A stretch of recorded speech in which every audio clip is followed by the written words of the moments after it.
Hi, welcome to this edition of 10 in 10. That's where we look at 10 education technology topics in 10 minutes so you don't get too bored. And hopefully, if you give us 10 minutes of your time, you'll learn 10 things. And today we're talking about Teacher blogs, part 2, 10 uses of teacher blogs, part 2. We already had part 1, and so the first part that we did was more for teacher professional development purposes. This one is more for in-class use of teacher blog. So for those of you not familiar with what a blog is, it's actually short for the word weblog, and what that means is it's just a fancy term for a website. It's a place where you can put up information on a website.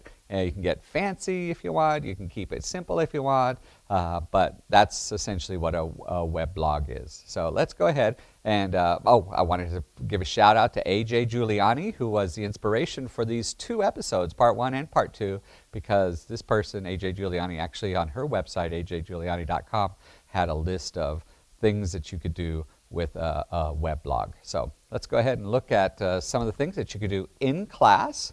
So the first one that I really like is keep a list of assignments. And the reason I like this is because when I was in the classroom, I would get so confused about halfway through the year about what I was doing. I was like, So I put them up online, and so that way the students know exactly what was assigned, I know exactly what was assigned, the parents know exactly what was assigned. All the assignments are up there online for all the students, and so that way there's no question.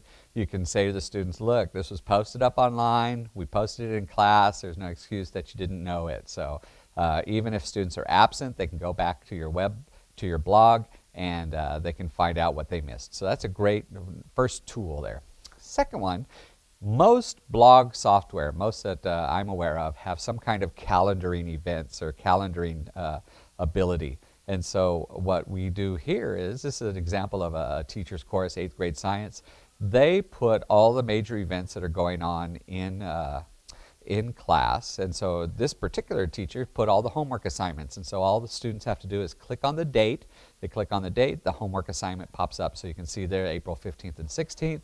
That gives that homework assignment, what the students are supposed to be learning about. Now this is great not only for students, but it's also good for parents, because when parents come in and say, my child says they never have homework, they never ever have homework, we've probably all heard that.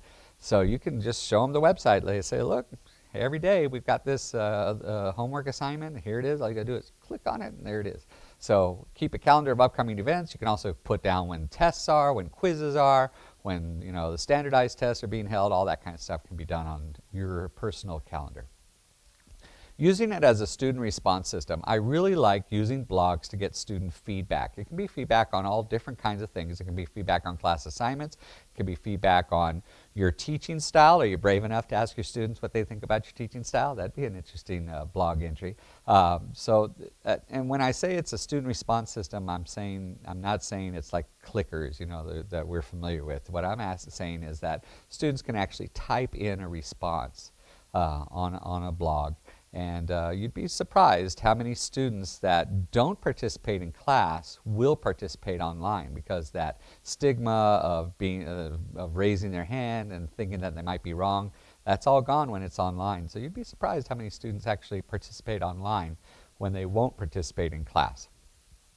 The next one is flipping your lessons. Now this is where we've all heard the term flipping your classroom, and so what does that mean? Flipping your classroom means that we want to take the lecture portion, or the main lecture portion, and put that up online, and then the practice portion becomes part of the class day. So we're just flipping what we would normally do.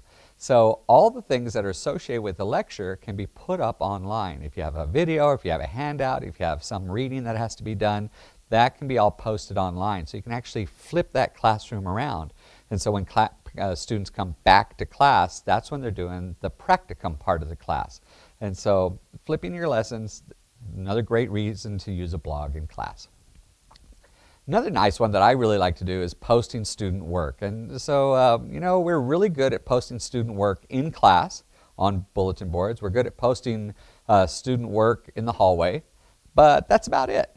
And so who gets to see that? The people that are walking down the hallway and the people that go into your class. So that's a very limited population. If we post it up online, grandmas can see it, grandpas can see it, people out of state can see it, anybody can see it. And you think to yourself, well, that's terrible. Maybe we don't want everybody to see it. Well, what we do is we don't post students' full names. We just say Jose or Carlos or Tim or whatever the name is in our second period class. But then there's been some research that shows that when students are actually knowing that they're going to post on the web, they do a better job than if they're just posting it to the teacher, or they're posting it, they know it's going to show up in the hallway somewhere. So try that experiment sometime. See if you tell your students, you know what, we're going to be posting these results up online, we're going to be posting your papers up online for everybody to see. See what kind of response you get back. So posting student work. Another really good use of a teacher blog site is to post any school handouts to parents. You know, every single year we start out by killing the copy machines, by doing all these handouts and handouts and handouts. If you post them up online, you really cut back on the amount of things that you have to print out. And so every single year, the reason I put that up is because almost every school has some kind of supply list that they have to do. You post that supply list on your blog site. Before school starts, parents know about it. Just let the parents know where your blog site is located, what the URL is for your particular blog site. Okay. Next one is using it as an electronic filing cabinet. This is a great thing to do because what I've noticed over the years is that we get tons and tons of things that just get shoved off to the side. But if we start getting in the habit of posting all of our materials onto our blog site so that we can refer back to them later, that becomes our filing cabinet, our electronic filing cabinet. And that's actually a great way to keep things organized. You can use it as a filing cabinet. And so I know that there's things like Dropbox and other things like that you can use. And you can actually link to Dropbox from inside your blog. And so using the blog as an electronic filing cabinet, good use. So the next one is for having deeper conversations with students. What I mean by that is if you post, if you use your blog as a site where students have to reflect on the learning that's going on in class. So for instance, right here, the teacher, they had talk about the Madagascar hissing cockroach. And so the students had to then come back and comment back about that. The students had to come back. And you say to yourself, well, you know, there's not a whole lot of comments on that one. Well, yeah, that's true. But if you look at how many times it's been read, that particular one's been read 36 times. So you know that students have come back and read that particular entry. And so you can ask students to comment on the entries. We've read a book, comment on chapter 1, and they have to do some really cool things about chapter 1. What do you think about chapter 1? What do you think about this particular character? What do you think about Abraham Lincoln, the Civil War? Was Harry Truman right to drop the atomic bomb on Japan? There's all different kinds of things that you can get into deep conversations with students online that you may not have time to do in class. So I really like using a blog to get into deeper conversations. Celebrate your students. Celebrate your students. A lot of times our students have little tiny victories that we celebrate in class, but we don't actually celebrate on a grander scale. So why not use your blog to celebrate what your students are doing? Even if it's just simple awards or rewards or, you know, attendance awards or things like that. Celebrate your students so that all the world can see it up online. All the parents can see it, your whole community can see it. Another one that I like to do is posting your credentials. A lot of times parents will say, well, why are you teaching my kid? What is it about you that qualifies you to teach my child? If you post your credentials up online, they'll know exactly why you're qualified to teach their children. And so you don't have to write out a whole resume, but like this teacher here, Mrs. Sloat, she wrote like a couple of paragraphs just about her. And so we all have our story to tell, and so we can share that with our parents and our community. And you know, it's all right to toot your own horn every once in a while. So let's go through the last 10 really quick. Keep a list of assignments. Use as a student response system.